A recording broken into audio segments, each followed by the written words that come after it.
We're very fortunate here at Ping headquarters to be able to have access to a lot of data. So we've done decades worth of player testing, and we've been able to data mine our player testing data that's both high handicap golfers as well as tour quality golfers. And one of the things that we studied and have come to realize is that the better players, the better skill you have, the less you curve the golf ball. So the chart we're looking at here is curve per 100 yards of carry.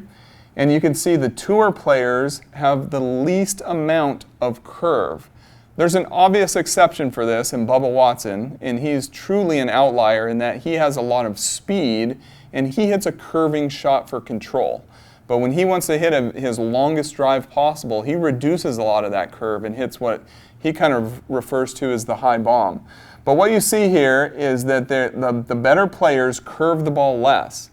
Now this is a lot of fun because with the G410 driver we can customize CG placement and use that not only to give the player the trajectory they're desiring, but if you really want to maximize their distance, this is one of the secret ingredients to hitting the ball far with the modern day golf ball, is to reduce the player's curve. So reduce their spin axis, reduce the amount of shot bend on their ball flight.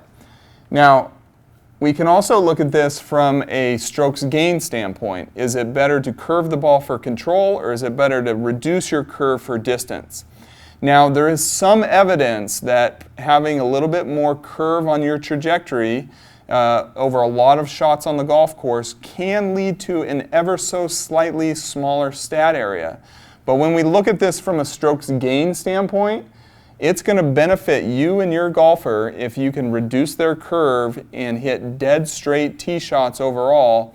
It's going to help them gain more distance, and that added distance is going to outweigh any loss of dispersion. So with the G410 driver, customize the CG and fit your players into as little curve, as little spin axis as possible. Only allow them to have a little bit of curve if they have a lot of ball speed and clubhead speed that they can lose to get away with it. And we're doing all this research. We want to help golfers hit the ball further, have better strokes gain driving, because fitting matters.